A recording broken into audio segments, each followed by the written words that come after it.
¿Qué tal, querido grupo? Muchas gracias por estar aquí conmigo. Estoy contento de estar con ustedes en una práctica más de nuestro grupo de TIP.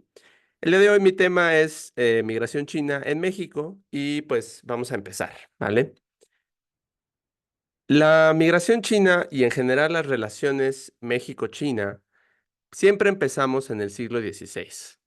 Hay personas que se van un poquito antes, que estas teorías de que los primeros pobladores de América llegaron desde Asia, pero nosotros vamos a empezar en el siglo XVI con la conocidísima Nao de China, también conocida como el Galeón de Manila.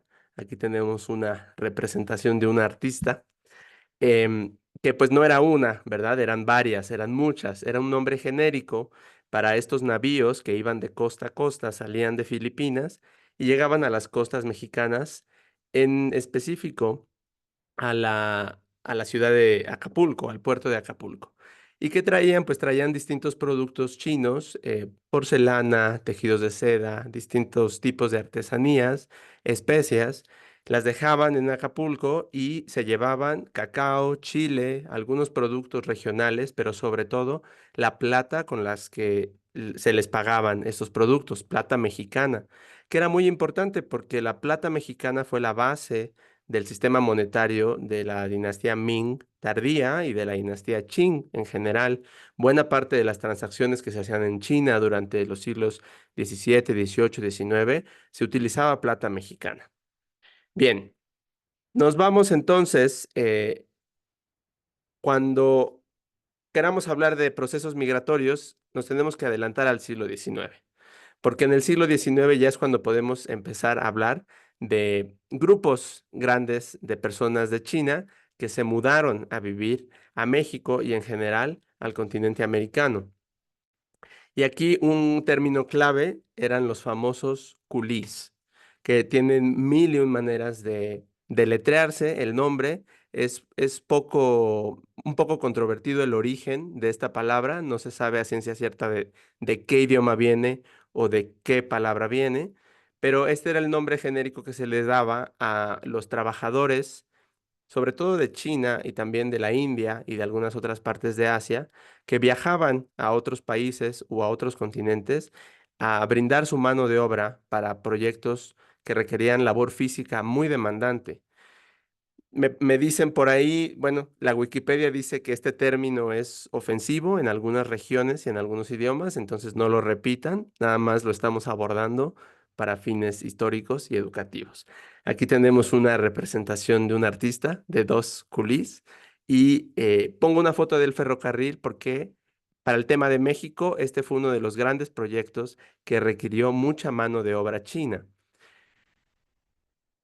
Aquí es importante mencionar que hubo dos tratados que permitieron estos flujos migratorios de trabajadores.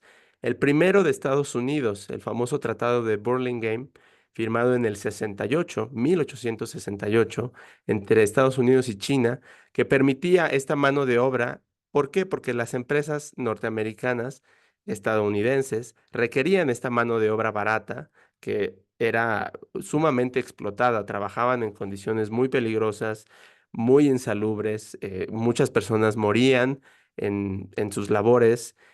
Bueno, era la historia del colonialismo, del imperialismo en el mundo.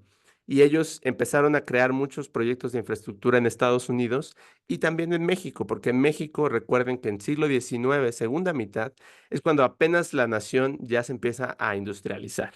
Entonces, para estos fines, durante el régimen porfirista, se firma un tratado de amistad entre México y China y empiezan ya flujos migratorios de trabajadores chinos de forma más recurrente y normalizada, al grado que en 1930 ya se hablaba de que había 40,000 chinos que habían migrado a México. Mm, y eso nos lleva al siglo XX. Desde principios del siglo XX y hasta mediados, siguió este flujo de migración China-México, pero sobre todo a las ciudades del norte y del sur, como podemos ver.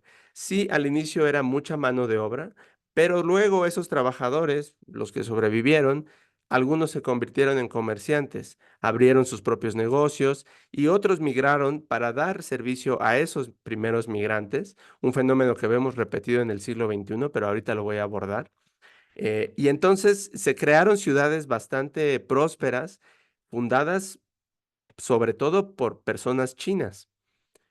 Un ejemplo es la ciudad de Mexicali, que está al norte de México, conocida en aquella época como el Pequeño Cantón, porque la mayoría de la gente que venía de China venía de la provincia de Cantón y venía a establecerse a esta ciudad.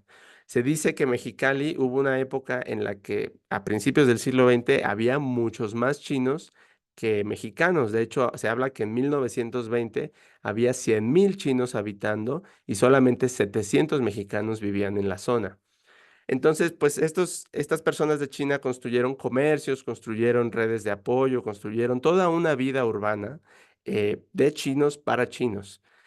E incluso construyeron una muy famosa red de túneles subterráneos, porque esta ciudad es de temperaturas muy altas, entonces el calor puede ser insoportable a mediodía, y para guarecerse de ese calor, ellos que tenían todo el expertise de la mano de obra, de la infraestructura, construyeron esta red de túneles para distintos motivos. Se dice que se usaba también para contrabando de alcohol hacia Estados Unidos en la época de la prohibición, pero también se usaba como un centro de reunión, de, de entretenimiento. En específico se le conoce como la Chinesca en Mexicali o el Callejón de la Chinesca. Aquí tenemos una foto del callejón en tiempos antiguos.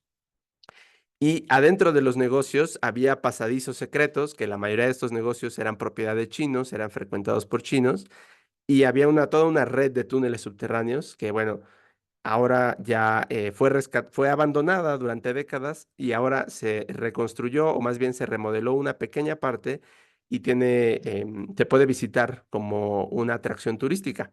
Aquí podemos ver a la chinesca ya en la actualidad, pero se dice que en esa época había burdeles, había fumaderos de opio, había clínicas, hospitales, había centros para dormir, para reunirse.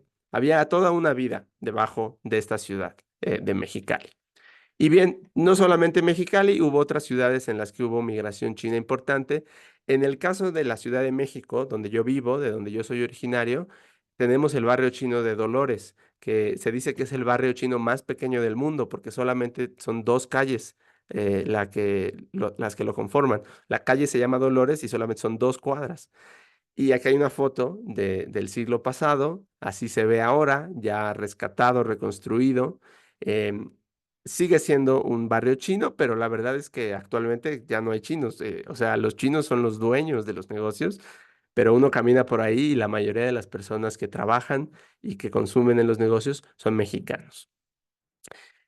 Pero algo que sí fue muy popular en esa época, todo el siglo XX, ahorita ya nos estamos yendo a la década de los 50, 60, se abrieron restaurantes que les denominaban cafés de chinos. Todos eran similares, todos tenían una estética similar y todos tenían un menú similar. Aquí tenemos algunos que sobreviven todavía en la ciudad, más o menos se veían así. Y lo tradicional en esos cafés de chinos, así se les conocía porque los abrían chinos, los dueños y quienes los trabajaban ahí eran chinos. Y siempre servían café con leche y este tipo de pan que en México le llamamos biscuit, en la Ciudad de México le llamamos biscuit y otro tipo de pan dulce. Y entonces era muy, muy característico para los mexicanos decir, oye, vamos a tomarnos un café al café de chinos. Este es un ejemplo de un negocio que, aunque era abierto por chinos, en realidad era dirigido al público local. Había muchos más mexicanos que chinos que frecuentaban estos cafés y mucho más ahora en la actualidad. La mayoría de la clientela es mexicana. Bien, eso fue la migración china en el siglo XX.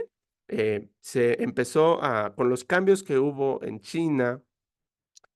Quiero hacer énfasis en que, fíjense cómo todo esto que hemos hablado hasta ahora es de una China que ya no existe o que fue una China que se transformó radicalmente.